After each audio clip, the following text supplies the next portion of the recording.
तो दोस्तों कैसे हैं। ये है हमारा अगला लेक्चर जिसमें हम 61 से 90 क्वेश्चंस के बीच बात करेंगे।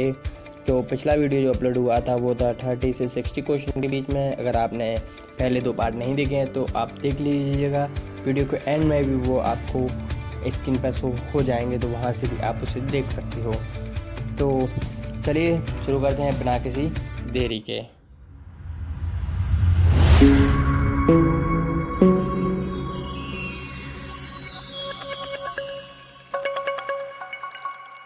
तो यहाँ पे जो फर्स्ट क्वेश्चन दे रखा है वो दे रखा है, भारतीय संविधान में अल्पसंख्यकों को मान्यता किस आधार पर दी गई है।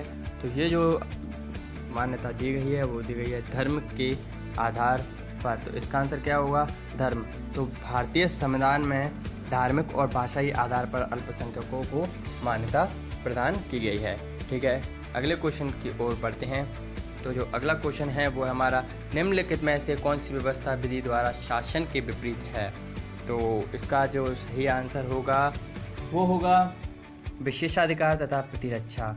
ठीक है, तो ये विशेषाधिकार तथा प्रतिरक्षा की व्यवस्था विधि द्वारा शासन सिद्धांत के विपरीत है। ठीक है, अगले क्वेश्चन की ओर बढ़ें। तो जो अगला क्वेश्चन है वो है हमारा, भारतीय संविधान में राज्य नीति निर्देशक सिद्धांत किस देश के संविधान से लिए गए हैं। तो वो जो लिए गए हैं वो लिए गए हैं आयरलैंड के सिद्धांत से। भारत के संविधान में शामिल अनुच्छेद 36 से 51 तक राज्य के नीति निर्देशक सिद्धांतों की अवधारणा आयरलैंड के संविधान से ली गई है। ठीक है, ऑस्ट्रेलिया के संविधान से जो है समवर्ती सूची और यूएसए के संविधान से मूल अधिकार लिए गए हैं। ठीक है, आगे बढ़ते हैं इसी के साथ। तो जो अगला क्वेश्चन है वो है हमारा कि सरकार की राष्ट्रपति प्रणाली के अधीन कार्यकारिणी सदस्य। तो इसका जो सही आंसर होगा वो होगा विधानमंडल के किसी भी सदन के सदस्य नहीं होते हैं। तो सरकार की राष्ट्रपति प्रणाली के तहत कार्यकारिणी के सदस्य विधानमंडल के किसी भी सदन के सदस्य नहीं होते हैं। यदि अपनी राष्ट्रपति अपनी कार्यकारिणी के लिए विधानसभा के किसी सदस्य का चयन करता है तो उसे विधानसभा की जो है सदस्य के पद से इस्तीफा देना पड़ेगा। ठीक है, आगे बढ़ते हैं इसी के साथ। तो जो अगला क्वेश्चन है वो है हमारा, राष्ट्रपति राज्यसभा के लिए उन व्यक्तियों में से जो कला, साहित्य, समाज सेवा आदि के क्षेत्र में ख्याति प्राप्त है, तो उनमें से कितने व्यक्तियों का नामांकन कर सकता है। तो वो जो नामांकन कर सकता है वो कर सकता है 12 लोगों का। ठीक है, तो भारतीय संविधान के अनुच्छेद 80(1) के उपबंधों के अनुसार राष्ट्रपति द्वारा जो मंत्रिपरिषद की सलाह पर कला, साहित्य, विज्ञान द्वारा राष्ट्रपति द्वारा मंत्रिमंडल की सलाह पर तो वो जो 12 व्यक्तियों को नामित कर सकता है और सदस्य के रूप में भी नामित कर सकता है। ठीक है, आगे बढ़ते हैं अगले क्वेश्चन की ओर। तो अगला क्वेश्चन है हमारा कि निम्नलिखित में से ये व्यक्ति हैं जो अनुच्छेद 143 के अधीन किसी मामले को सलाहकारी राय के लिए भारत के उच्चतम न्यायालय को भेज सकते हैं। तो ये कौन हैं? तो ये जो हैं वो हैं भारत के राष्ट्रपति। ठीक है, तो संविधान के अनुच्छेद 143 के अधीन भारत का राष्ट्रपति विधि तथा तथ्य के सार्वजनिक महत्व का प्रश्न में उपस्थित होने पर संबंधित मामलों की राय के लिए भारत के उच्चतम न्यायालय को भेज सकता है। ठीक है, और परंतु ऐसा भी है कि न्यायालय ऐसी जो सलाह है उसे देने के लिए बाध्य भी नहीं है। ठीक है, आगे पढ़ते हैं इसी के साथ। तो अगला क्वेश्चन जो है वो हमारा, निम्नलिखित में से कौन सी नियुक्ति भारत के राष्ट्रपति द्वारा नहीं की जा सकती है। तो आई होप कि इसका आंसर जो है सब लोगों को पता होगा। तो जो इसका सही आंसर है वो है लोकसभा अध्यक्ष। जो लोकसभा का अध्यक्ष होता है उसका निर्वाचन लोकसभा के सदस्यों द्वारा किया जा सकता है और राष्ट्रपति अपनी कार्यपालिका शक्तियों के अधीन जो मुख्य न्यायाधीश, वायुसेना अध्यक्ष एवं थल सेना अध्यक्ष की नियुक्ति कर सकता है। ठीक है, आगे बढ़ते हैं इसी के साथ। अगला क्वेश्चन जो है वो हमारा, भारत का राष्ट्रपति अपने पद पर पुनर्निर्वाचन के लिए कितनी बार खड़ा हो सकता है। तो जो इसका आंसर बहुत ही ईजी है। इसका आंसर है जितनी बार चाहे उतनी बार। कोई भी व्यक्ति जो राष्ट्रपति के रूप में पद धारण करता है या कर चुका है, संविधान के अनुच्छेद 57 के तहत उस पद के लिए पुनर्निर्वाचित हो सकता है। पुनर्निर्वाचन के संविधान में संविधान की सीमा का कोई इसका उल्लेख नहीं किया गया है। मतलब जो हमारा संविधान है उसमें उम्र का या संख्या का कि 1 बार 2 बार उसका भी कोई उल्लेख नहीं किया गया है। ठीक है, आगे बढ़ते हैं। सिंधु सभ्यता की टेराकोटा में निम्नलिखित में से कौन सा पालतू जानवर विद्यमान नहीं था? तो जो जानवर विद्यमान नहीं था वो था गाय। सिंधु सभ्यता के टेराकोटा मिट्टी से बनी आकृतियों में गाय की आकृति का कोई भी मौजूद साक्ष्य नहीं है, और जो अन्य सभी जानवर हैं उनके जैसे भैंस, भेड़, सूअर, हाथी, इनके जो हैं साक्ष्य मिल चुके हैं। ठीक है, आगे बढ़ते हैं इसी के साथ। तो जो हमारा अगला क्वेश्चन है वो है, निम्नलिखित में से किस बुद्धिस्टी ने वाद विवाद में अजय याज्ञवल्क्य को चुनौती दी थी? तो जो इसका जो सही आंसर होगा वो होगा गार्गी। तो याज्ञवल्क्य को गार्गी द्वारा चुनौती दी गई थी। याज्ञवल्क्य गार्गी संवाद का उल्लेख जो है बृहदारण्यक उपनिषद में मिलता है। ठीक है, इसका मैं लिख देता हूँ यहाँ पे, बृहदारण्यक उपनिषद।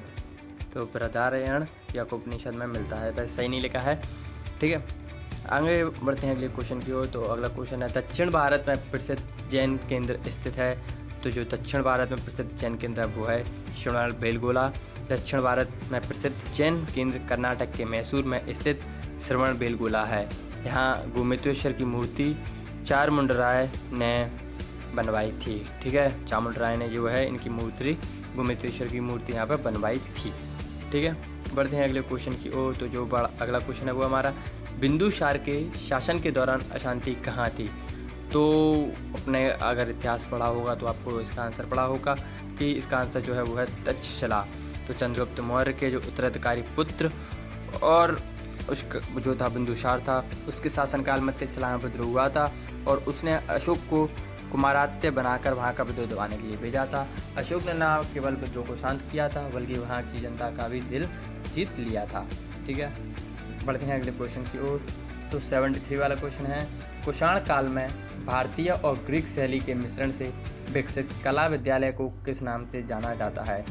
तो जो जाना जाता है वो जाना जाता है गांधार कला के नाम से। गांधार कला कुषाण काल में विकसित हुई थी। गांधार कला की विषय वस्तुएं जो थी भारतीय थी, परंतु कला शैली यूनानी और रोमन थी, इसीलिए गांधार कला को ग्रीक, रोमन, ग्रीको बुद्धिस्ट या हिंदू यूनानी कला भी कहा जा सकता है। ठीक है, तो आगे बढ़ते हैं इसी के साथ। चंद्रगुप्त द्वितीय और किस नाम से जाना जाता है? तो चंद्रगुप्त द्वितीय को और किस नाम से जाना जाता है?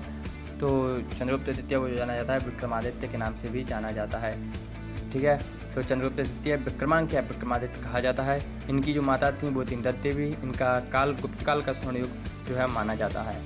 ठीक है, बढ़ते हैं अगले क्वेश्चन की ओर। गंगा को उत्तर से दक्षिण ले जाने वाले चोल राजा का नाम क्या था? तो जो था वो है हमारे राजेंद्र चोल जी। राजेंद्र चोल जी जो गंगा को उत्तर से दक्षिण की ओर ले गए थे। बढ़ते हैं अगले क्वेश्चन की ओर। तो अगला जो क्वेश्चन है वो है कि 13वीं शताब्दी में राजस्थान के माउंट आबू में प्रसिद्ध दिलवाड़ा मंदिर जो है वो किसने बनवाया था? तो वो जो मंदिर था वो बनवाया था तेजपाल जी ने 13वीं शताब्दी में। राजस्थान के माउंट आबू में प्रसिद्ध दिलवाड़ा मंदिर गुजरात के बघेल वंशीय शासक बीरबल के 2 मंत्रियों एवं तेजपाल ने बनवाया था। यह मंदिर जैनियों को समर्पित है। ठीक है, बढ़ते हैं अगले क्वेश्चन की ओर। तो अगला क्वेश्चन है हमारा कि पृथ्वीराज चौहान को मोहम्मद गौरी ने किस युद्ध में हराया था? तो इसका आंसर लगभग मुझे पता है कि सभी लोगों को पता होगा। इसका जो सही आंसर है वो है 1192। ठीक है, तो तराइन की पहली लड़ाई जो हुई थी 1191 में मोहम्मद गौरी और पृथ्वीराज चौहान के बीच। इस मैदान में जो दूसरी लड़ाई हुई थी वो हुई थी 1192 में। प्रथम युद्ध में पृथ्वीराज चौहान की विजय रहे थे, जबकि द्वितीय युद्ध में मोहम्मद गौरी की विजय हो गई थी। ठीक है, बढ़ते हैं अगले क्वेश्चन की ओर। तो अगला क्वेश्चन है हमारा, रजिया सुल्तान जो है वो किसकी बेटी थी? तो रजिया सुल्तान अल्तमश इल्तुतमिश की बेटी थी। रजिया सुल्तान गुलाम वंश की शासका थीं। वह उत्तर भारत की प्रथम महिला शासका थीं। वह इल्तुतमिश की पुत्री थीं और रजिया सुल्तान ने जो है वो पर्दा प्रथा जो होती है उसका त्याग कर पुरुषों की तरह चोगा एवं कुला पहनकर राज दरबार में खुले मुँह जाती थीं। ठीक है, आगे बढ़ते हैं कि 1420 ईस्वी में विजयनगर साम्राज्य में आने वाले इटली यात्री का नाम क्या था? तो जो उनका नाम था वो था निकोलो डी कॉन्डिस।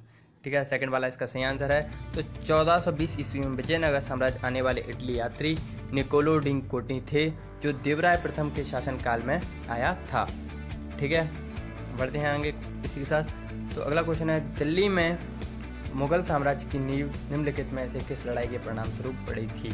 तो जो दिल्ली में नींव पड़ी थी वो पड़ी थी पानीपत की पहली लड़ाई की युद्ध। पानीपत की प्रथम लड़ाई के बाद भारत में मुगल शासन की नींव पड़ी।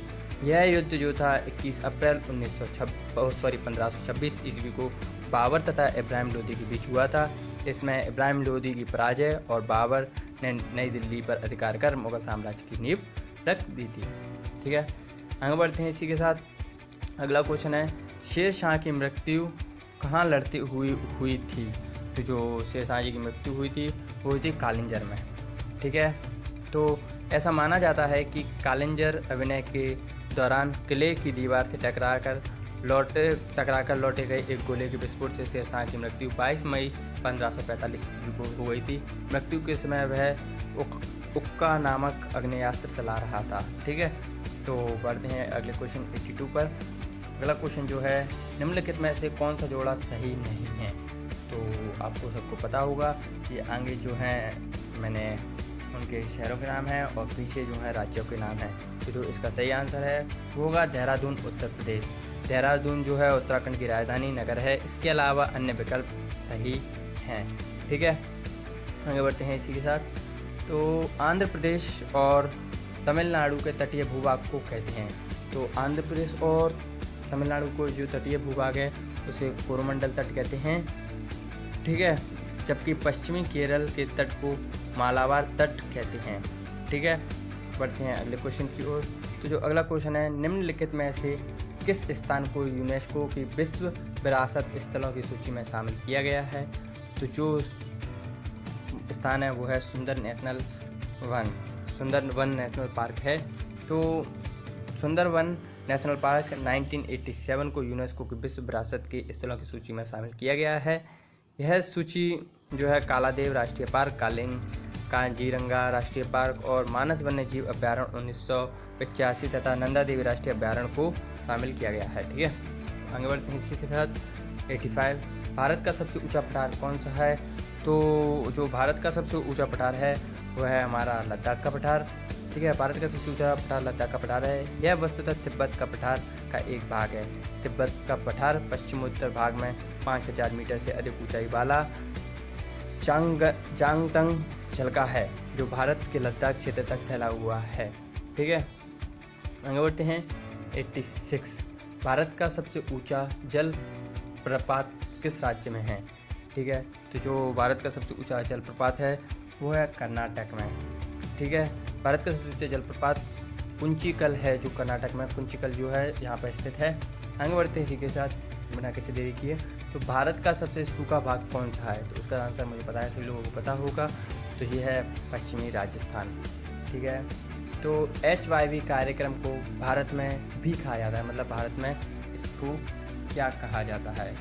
तो इसको कहा जाता है नव कृषि नीति। ठीक है, तो HYV को भारत में नव कृषि नीति अथवा हरित क्रांति के नाम से भी जाना जाता है। अगला क्वेश्चन, भागीरथी और अलकनंदा गंगा में कहाँ पर मिलती हैं? ये क्वेश्चन मैंने पिछले वाले में भी रखा था। इसका सही आंसर है देवप्रयाग। भागीरथी और अलकनंदा नदियाँ जो है गंगा नदी के दो प्रमुख स्रोत हैं। इन नदियों का संगम प्रयाग में होता है। यहीं से यह नदी गंगा के नाम से जानी जाती है। ठीक है, आगे बढ़ते हैं अगले क्वेश्चन की ओर। ऊपरी ब्रह्मपुत्र घाटी में पाए जाने वाला प्रमुख खनिज क्या है? तो इसका है पेट्रोलियम। तो पेट्रोलियम ऊपरी ब्रह्मपुत्र घाटी में पाए जाने वाला मुख्य खनिज है। यह देश की सबसे पुरानी तेल की पेटी है जो दिहिंग घाटी से सुरमा घाटी तक विस्तृत है। इस क्षेत्र के प्रमुख तेल उत्पादक क्षेत्र हैं डिब्रूगढ़ जिले में स्थित हैं। ठीक है, तो आई होप कि वीडियो आपको अच्छा लगा होगा, तो वीडियो को लाइक कर दीजिए और हाँ, चैनल को सब्सक्राइब करना बिल्कुल भी ना भूलें। और आपको लाल वाला बटन यहाँ दबा दो, किसी भी कीमत पर दबाओ पर दबा दो। ठीक है, अगली वीडियो में हम मिलेंगे आगे क्वेश्चन। तो चलते हैं, जय हिंद जय भारत।